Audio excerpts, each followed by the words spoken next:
Il est 19 h, bonsoir à tous, merci d'être avec nous sur la première, ravi de vous retrouver. Dans l'actualité de ce samedi 31 août, la chasse aux déchets et au manque d'incivisme du côté de Faréouté. 140 bénévoles rassemblés, familles, associations, mais surtout des jeunes engagés pour l'environnement. Malgré un constat déchirant, les déchets sont toujours plus nombreux. Apprendre à tirer dans la même direction, s'accorder pour être en harmonie, tisser des liens. C'est un peu ça l'esprit de l'opération Génération organisée aujourd'hui à Veitoupa, une 7e édition sous le signe de la diversité. Et de la diversité, il y en aura aussi du côté de la mairie de Pirée ce soir avec les incroyables talents de la commune. 20 artistes vont défiler sur scène pour dévoiler leur virtuosité. Nous rejoindrons en direct notre journaliste qui est sur place. Répéter encore et encore pour être prêt le jour J. Les 10 candidats à la couronne de Mister Tahiti peaufinent leurs pas, leurs gestes pour la chorégraphie du soir d'élection. Une chorégraphie autour du thème de la navigation. Et nous en parlerons justement avec le directeur du comité Steve Liu et notre invité ce soir. C'est un peu comme une histoire sans fin. Ramasser, nettoyer, revenir et répéter encore et toujours les mêmes gestes. Chaque année, une entreprise de matériel nautique de Faréouté organise un ramassage des déchets dans la zone. Plus d'une centaine de bénévoles mobilisés, près de 2 tonnes de déchets récupérés. Et à chaque édition, le volume ne baisse pas. Lucille Guichet et Mélissa Chang. Non, c'est bon. Il y a de la place. Ok, je repasse, n'hésitez pas à nous arrêter. Oui, c'est la chasse aux déchets et au manque de civisme. 140 bénévoles sillonnent Faréouté et Motuuta, des associations, des familles ou des entreprises de la zone. Mais la cause environnementale mobilise surtout les jeunes. Moi, je fais quasiment rien de mes week-ends. Et donc, pour occuper mon temps, quand je vois ça, ça me donne juste envie. Franchement, c'est dommage de laisser périr notre environnement comme ça alors qu'on vit tous les jours juste à côté. Donc voilà, on s'est dit qu'on allait faire un petit geste pour l'environnement et se lever ce matin. Très sale et ça a pris un peu avec la mer à côté, enfin si on peut appeler ça une mer, mais il y a plein de déchets et tout. C'est dommage parce que c'est joli quand même, mais bon. Les bénévoles récoltent également des déchets industriels jetés en bord de route ou de rivière par des entreprises peu scrupuleuses. Mais aussi beaucoup de bouteilles et de barquettes. Dans la zone comme ailleurs, même le plus petit plastique reste aussi polluant. Il y a plein de petits morceaux de plastique et c'est ça en fait qui est le plus difficile à ramasser parce que c'est vraiment petit, ça prend du temps et c'est ce qui impacte aussi tout ce qui est vie marine, poissons, tortues. Donc il faut se focaliser aussi sur la qualité du ramassage. L'initiative est pilotée chaque année par une entreprise de matériel nautique de Faréouté. À chaque édition, près de 2 tonnes de déchets sont ramassés, une quantité qui ne baisse pas. Le bilan alarmant dans le sens où généralement on finit le ramassage dans les courants d'11h, 11h30. Là il est à peine 10h et la benne elle est déjà remplie, donc ça en dit long justement sur l'état de la zone. Donc vous allez devoir vous arrêter là? Je pense que oui, on n'aura pas le choix. La rivière Papeava reste l'une des plus polluées de Tahiti. Elle est considérée comme prioritaire depuis le plan d'action rivière du pays. Cela inclut des nettoyages réguliers et la plantation des berges. C'était en 2016, il y a 8 ans. Eux aussi ont décidé de nettoyer le centre-ville. Ce matin, des agents ont procédé à l'élagage des arbres de la ville. Une opération qui a généré de la circulation ce samedi dans le sens Fa'a-Papeete. Une circulation qui était aussi monstrueuse dans l'autre sens, vers la presqu'île. Des milliers d'entre vous se sont retrouvés bloqués sur la route en cause. Le convoi exceptionnel d'une maison conteneur en forme de capsule de 11 mètres de long. Une livraison pour un particulier à Teopo. Les images, comme vous l'avez vu, sont assez impressionnantes. Favoriser l'insertion et le dialogue avec les jeunes, c'est l'objectif de Génération. Pour sa 7e édition, les organisateurs ont décidé de travailler autour du thème « La diversité, ciment de notre société ». Plus de 500 adolescents sont réunis à Fa'a pour cet événement du ministère de la Jeunesse et des Sports. Mélénie Gamblin et Heidi Yanko étaient sur place. Regardez. Apprendre à tendre dans la même direction. Accorder ses notes pour être en harmonie, tisser des liens, quelle que soit la matière. C'est un peu ça l'esprit de l'opération Génération, organisée aujourd'hui à Veitoupa. Comme ça, on voit qu'on ne va pas perdre notre culture. Du coup, en fait, en gros, c'est intéressant pour nous. Et c'est bien aussi de rassembler les jeunes comme ça. Comme ça va faire une bonne cohésion, une bonne complicité entre tous les quartiers, au lieu que ça soit des bagarres sur la route. Ouais, je vais aller chercher la gendarmerie en premier. Arrêtez de lui provoquer aussi. Ça suffit. Et voilà comment ces journées cohésion prennent tout leur sens. Ça aide à connaître les autres personnes. Donc, il y a des choses qui sont proposées autour de la commune quand même pour mobiliser, pour dire aussi, pour découvrir des lieux, peut-être qu'on n'a pas l'habitude d'aller visiter. Enfin voilà, c'est des choses comme ça. Ça permet ça, la cohésion. Est-ce que tu es d'accord ? Après, ça reste limité quand même que chacun, s'il y a des discordes, des conflits entre eux. Et si les personnes lambda ont déjà du mal à s'entendre, qu'en est-il alors pour les personnes à mobilité réduite qui doivent chaque jour faire face au regard des autres ? Le fait d'être en cohésion avec les personnes en situation de handicap, c'est toucher la jeunesse. Et si tu touches la jeunesse, fatalement, tu touches les parents aussi. Parce que quand ils vont rentrer chez eux, on se dit « maman, là-bas, on m'a dit que de parler avec les personnes en situation de handicap, ça fait rien au final. » Et donc ce message, je le porte à chaque groupe qui passe. Et la vie en société, c'est aussi respecter des lois fondamentales. L'alcool, c'est avec modération et pas sur la route. Je pense que c'est bien, parce que ça nous aide aussi à avoir d'autres choix, à en parler avec ou à savoir des informations. Génération en est à sa 7e édition, soit environ 3000 jeunes touchés. Un moyen pour le ministère de la Jeunesse et des Sports de recenser et d'établir des données chiffrées sur la jeunesse polynésienne pour mieux penser la politique de demain. Vous cherchez une activité pour vous ou vos enfants en cette rentrée scolaire. Certains ont peut-être trouvé leur bonheur au Parc Gleney ce samedi grâce à la journée des associations organisée par la ville de Punaouia. Sur place, une vingtaine d'associations, rugby, hip-hop, surf, pétanque, va'a, artisanat, préservation des coraux, secourisme. Il y en avait pour tous les goûts. Les précisions du Tavana Saint-Piciot-Lissan au micro de Jérôme Lee. L'idée, c'est de venir montrer un peu, se faire connaître du public, accueillir le public et puis bien entendu pour chaque association c'est l'occasion aussi d'avoir de nouvelles inscriptions, mais l'idée première c'est de faire découvrir tout le panel d'activités que nos associations de Punaouia peuvent offrir à nos enfants ou nos adultes qui veulent faire de l'activité sportive sur Punaouia. Autre lieu, autre événement, vous connaissez l'émission La France a un incroyable talent. Eh bien, la ville de Pirée a aussi décidé de mettre en lumière les talents de la commune. 20 artistes vont ainsi défiler sur scène pour jouer, chanter, danser en individuel ou en groupe. Chacun va tenter de convaincre le jury de sa virtuosité. Ça se passe en ce moment dans les jardins de la mairie où se trouve notre journaliste Mérini Gamblin et Orana. Yorana Sulian, eh bien là, vous ne le voyez peut-être pas, mais au fait, le public est en folie. Il y a les humoristes qui sont en train de passer sur scène. Le show a débuté depuis quelques minutes déjà. Et puis, on a débuté avec une toute jeune fille de 10 ans qui nous a proposé un chant. On va en parler avec notre invitée Tehani Tawira, la présidente de la fédération qui organise cet événement. Tehani, Yorana. Yorana, tout le monde. Bonne soirée. Ça vous fait quoi de voir ces jeunes s'exprimer comme ça sur scène ce soir? Ça fait du bonheur dans le cœur de voir cette petite qui s'exprime comme Amel Ben, qui est son Amel Ben et c'est sa source d'inspiration. Et je suis vraiment contente, ça me fait chaud au cœur de la voir comme ça. Et même l'humoriste là en ce moment, qui fait rigoler tout le monde, je ne m'attendais pas à autant d'engouement. Comment est-ce que vous avez eu l'idée d'organiser cet événement? Nous avons vu à la télé, Incroyable Talent, et on s'est dit pourquoi pas version tahitienne. On peut le faire, tout est possible. Comment est-ce que les candidats vont être notés ce soir? Alors ils seront notés sur leur tenue vestimentaire, la présentation, sur l'applaudimètre, c'est pour ça que le public appelle, et sur l'originalité. Et quels sont les lots à gagner pour eux? Oui, c'est un concours bien sûr, et tout effort mérite récompense, donc on a prévu pour tous les 20 un lot à gagner. Merci Tehani d'avoir été avec nous ce soir.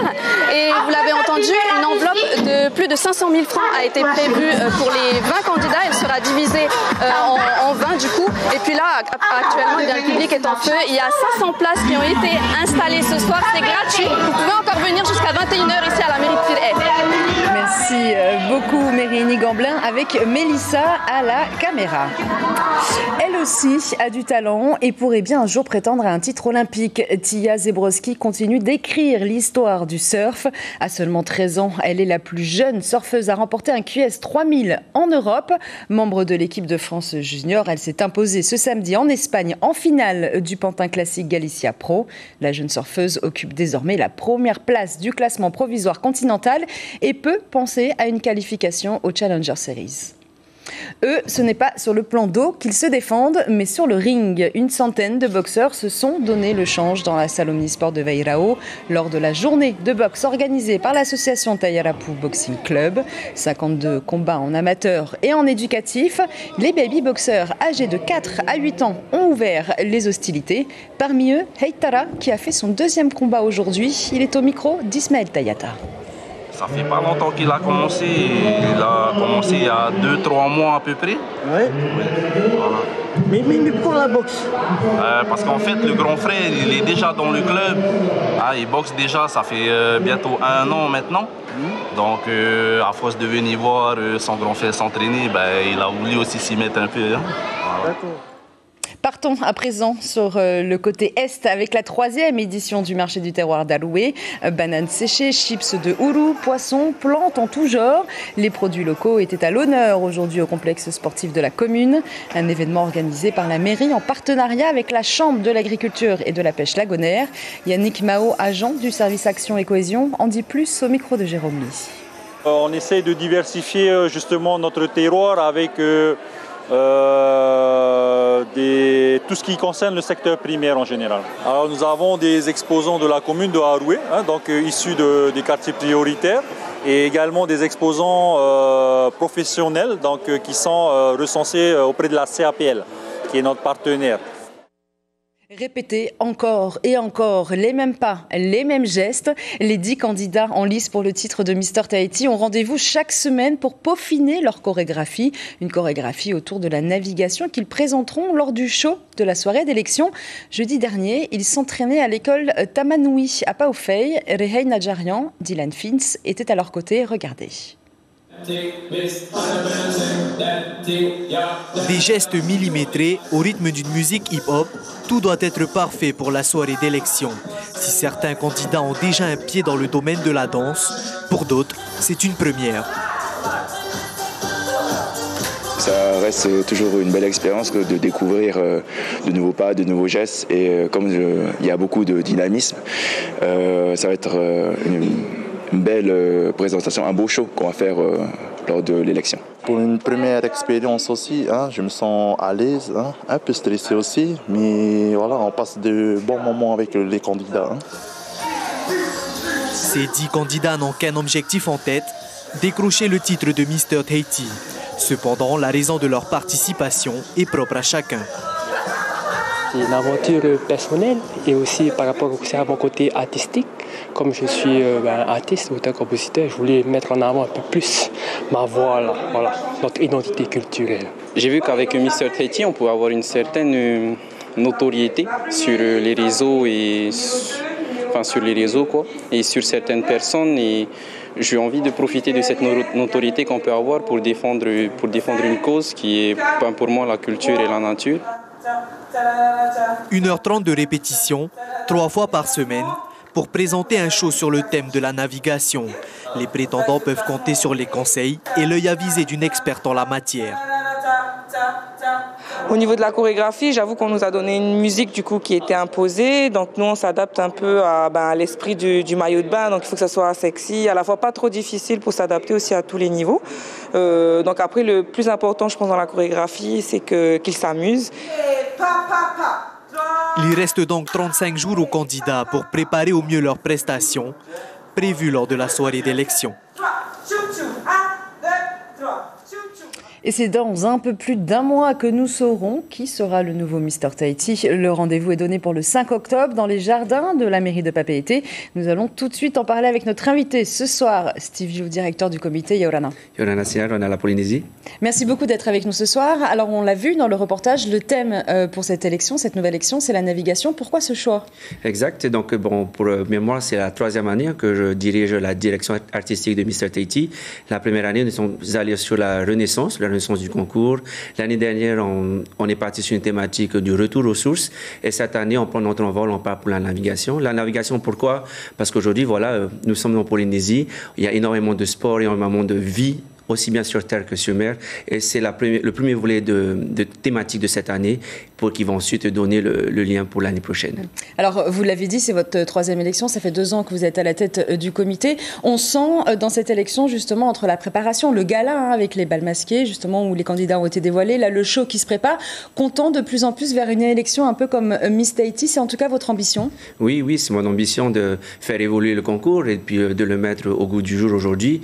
Et surtout, là où je suis content aujourd'hui, c'est de voir le cru qui a été sélectionné cette année et qui vient aussi bien de Tahiti, des îles sous le vent, des Marquises et des Australes. Donc oui, je suis très content. Oui. Alors revenons sur ce cru justement de cette année. Vous l'avez dit, les Marquises, les Australes, mais aussi les Raromatei, Tahiti, Moorea. C'est important d'avoir justement des Polynésiens qui représentent environ tous les 5 archipels de la Polynésie. Oui, vous savez, Tahiti, c'est bien facile de vivre à Tahiti et pouvoir avoir des candidats qui viennent des différents archipels, c'est un peu plus compliqué pour eux parce que pour certains doivent se déplacer et venir sur Tahiti pour vivre l'expérience de Mr Tahiti. Et pour moi, je pense que si on a la possibilité aujourd'hui de pouvoir étendre le concours sur les 5 archipels, c'est pari gagné pour le comité Mr Tahiti, oui. Alors, on est un peu plus d'1 mois de la soirée d'élection. On l'a vu dans le sujet, pas tous ont forcément le même niveau, par exemple, en danse, ou même n'ont pas l'habitude, par exemple, de défiler en maillot de bain. Est-ce que les candidats doivent s'adapter vite, à peu près à tous les niveaux, justement, et à toutes les prestations? Alors, les candidats seront évalués sur différents critères, hein. Bien entendu, la beauté, mais on a un critère basé sur le sport, sur la culture générale, sur l'adaptation et le travail en équipe, par exemple. Et c'est surtout pour pouvoir juger de leurs compétences et leur performance à pouvoir devenir le bon ambassadeur pour Mr Tahiti pendant leur année de règne. Et oui, en effet, nous avons différents niveaux, nous avons des critères, et bien voilà, après on verra le soir du 5 octobre qui sera le Mr Tahiti 2024. Alors qu'est-ce qu'on attend d'un Mr Tahiti? Quel est son rôle? Aujourd'hui, pour moi, la vision que je veux donner au concours de Mr Tahiti, avant tout, c'est un titre d'ambassadeur. Aujourd'hui, le Mr Tahiti, il doit être en mesure de pouvoir représenter notre Polynésie sur différents secteurs, qui doit pouvoir être le représentant du tourisme de la Polynésie, pour prôner les valeurs telles que la famille, les valeurs pour la protection de l'environnement, par exemple, le respect de la femme. Et ce n'est pas qu'un concours de beauté où on va poser sur des tabloïds, par exemple, ou sur une affiche, un beau visage, mais c'est également donner la parole à Mr Tahiti pour qu'il puisse brandir le drapeau de la Polynésie aussi bien dans les 5 archipels et qu'à l'international, pardon. Alors, parlons au moins du national. Mr Tahiti ira certainement à l'élection de Mr France.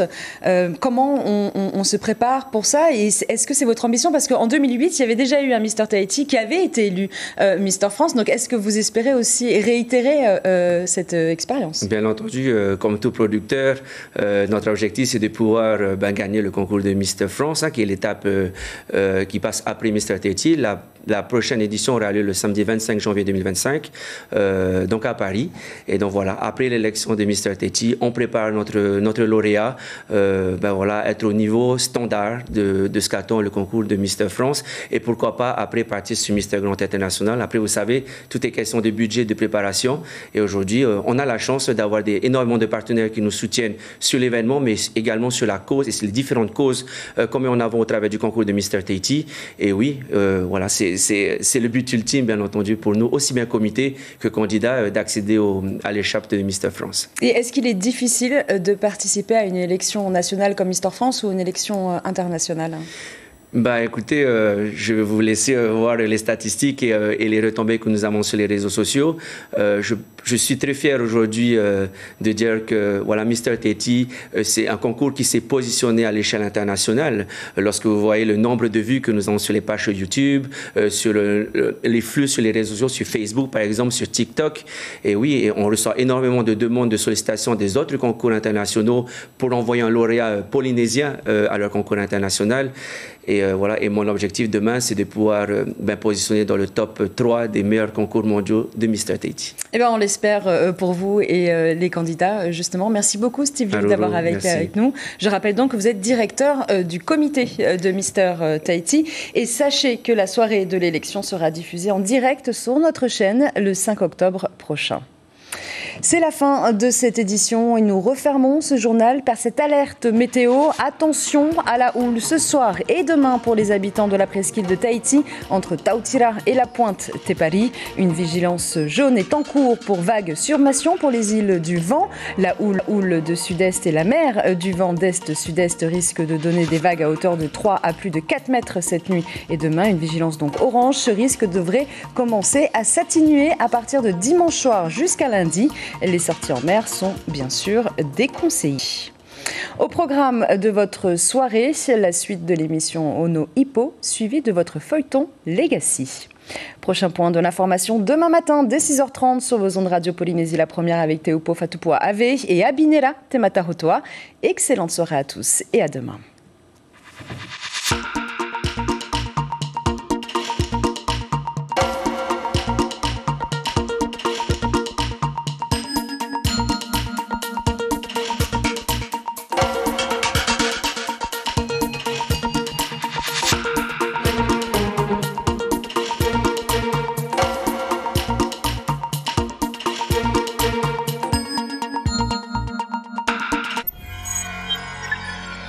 Retrouvez ce programme en replay sur notre site internet